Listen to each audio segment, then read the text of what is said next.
I'm Rebecca. I'm Caitlin. I'm Nessa. This is the Family Showdown! Howdy folks, I'm Hunter Thomason from the Family Showdown. Over on the Dice Tower YouTube channel, I regularly contribute to their Board Game Breakfast variety show. And lately I've been doing a Through the Years series where I'm looking at the top game on Board Game Geek by year. I started with 1970. And what I thought I would do is over here on our Family Showdown channel, I would put all these episodes together by decade so that you have them all in one spot and don't have to look through all the different Board Game Breakfast episodes to find each individual one. So I hope you enjoy it. I want to give thanks to Board Game Geek for their awesome database that made this possible. And I want to say a few caveats. One is that the rankings over time have likely changed. So the rankings are as they were when I produced the episode, and the ratings and all those sorts of things. So things might have changed up a little bit, but still I think this will be an interesting thing to look at. So I hope you enjoy it. Let's start off with this decade.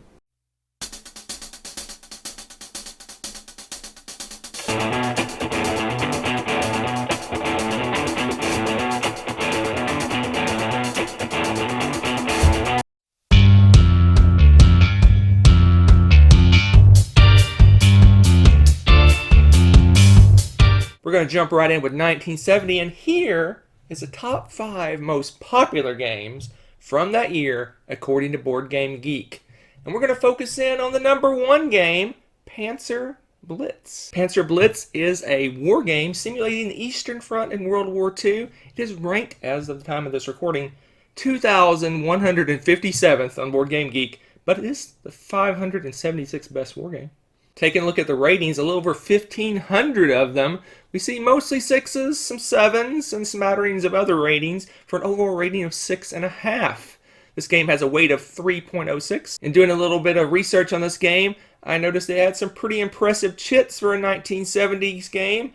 And I also found, interestingly enough, an advertisement for the Avalon Hill catalog from 1970. This game cost a whopping $8.98. Well, there you have it. There is 1970, the first in a long series of videos. Today we're looking at 1971. Here we have the top 5 games from 1971. We're going to focus in on the number 1 game, Sleuth. This is the 3M Gamette version of Sleuth. It's been reprinted numerous times by numerous companies and is still available today. In fact, you can find many of the older versions on the cheap.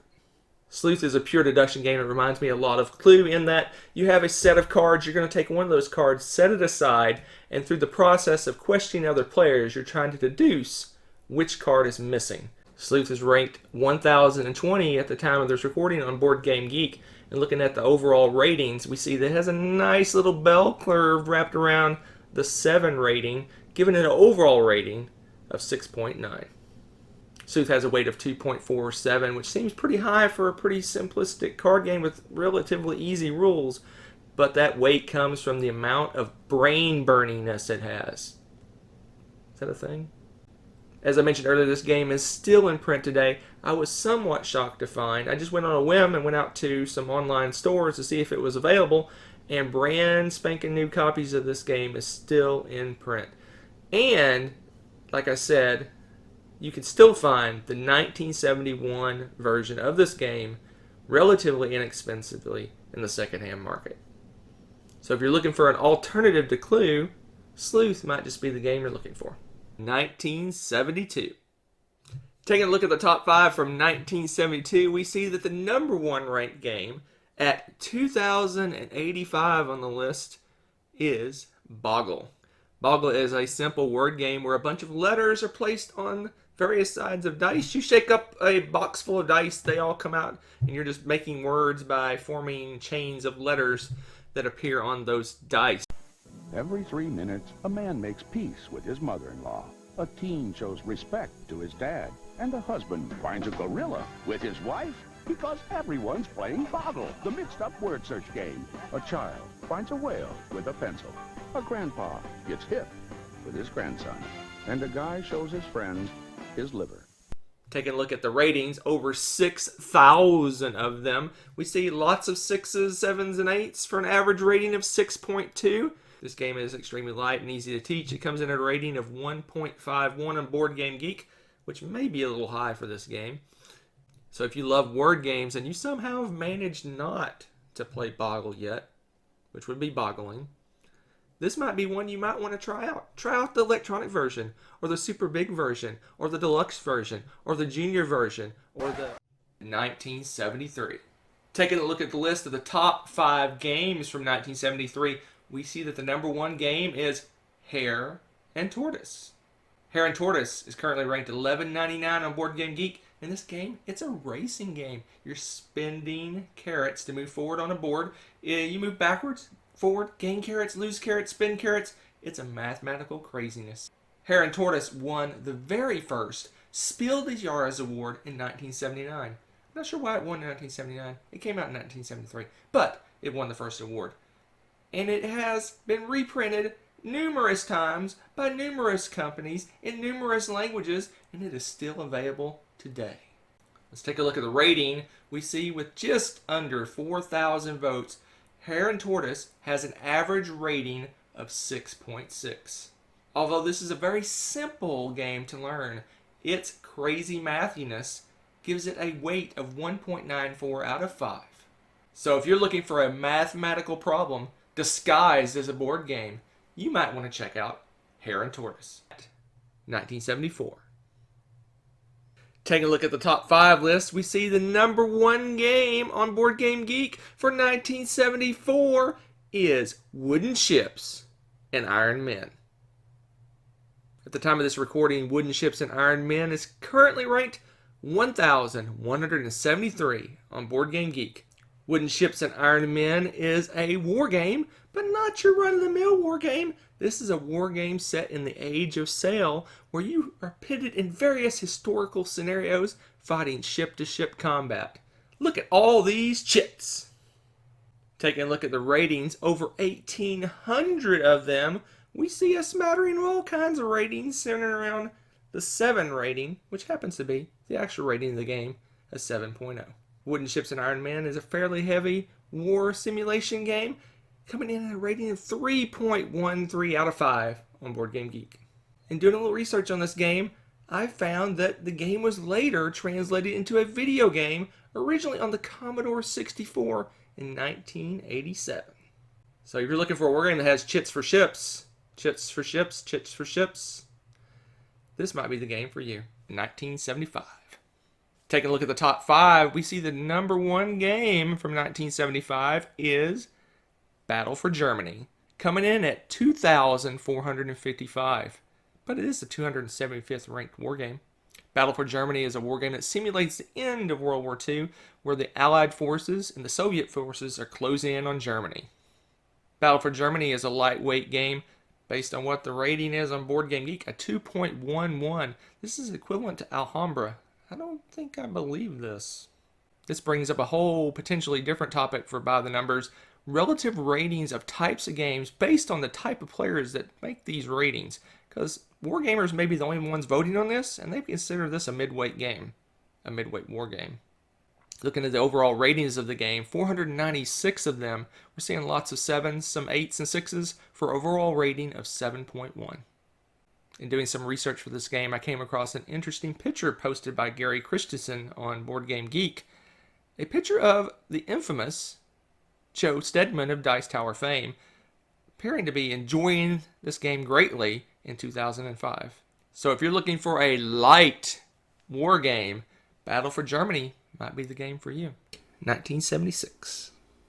Let's take a look at the top 5, and we see that the number 1 game from 1976 is Panzer Group Guderian.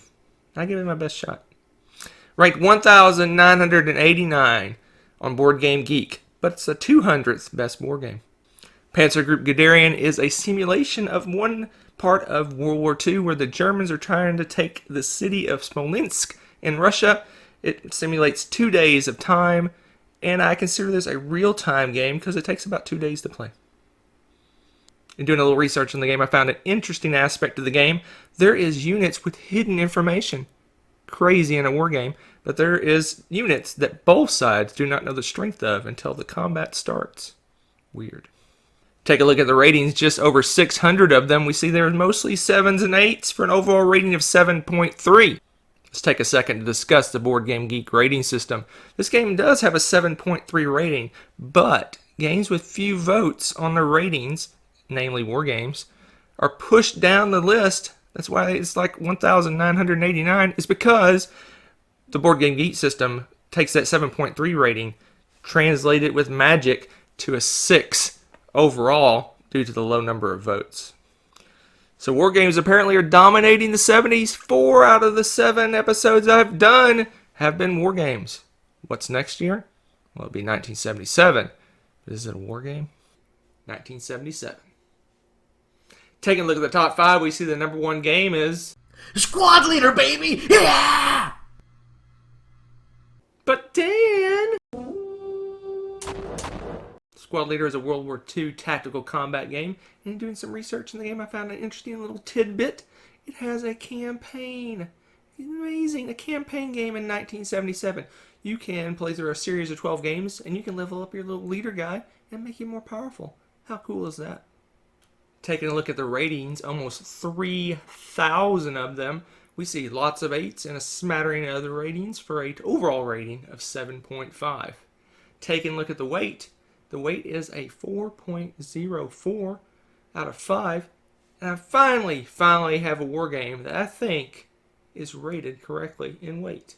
And looking through the pictures over on Board Game Geek, I came across a magazine advertisement in The General, a war game magazine that's been around a long time, but not around anymore, for the game where you could write into Avalon Hill directly to the publisher and say, hey, here's $12. I want to buy this game, and they'll mail it to you.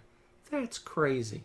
So the trend of war games dominating the 70s keeps on a-trucking. What about 1978? Another war game? Maybe. 1978. Taking a look at the top 5, we see that the number 1 game from 1978 is Junta.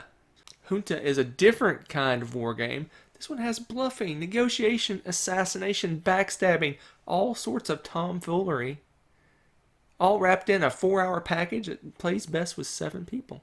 Taking a look at the ratings of the games, we see lots of 7s, some 6s and 8s for an overall rating of 6.7. Looking at the weight, comes in at a 2.85, not too heavy for a 4-hour war game with fun. And doing some research on this, I came across a bunch of pictures over on Board Game Geek that had people dressing up, making an event of it. This sounds like my kind of war game. I like dressing up. I like doing silly stuff. Someone needs to play this game with me.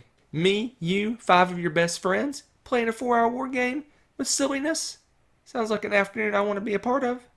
So I know you're saying, yet another war game. Will it ever end? Will 1979 be our savior? Will it be a non-war game? One can hope. 1979. Taking a look at the top 5, we see the number 1 game from 1979 is Dune, coming in at 253 overall. I'm so glad to see another non-war game on the top list. Wait a minute. What's in the box?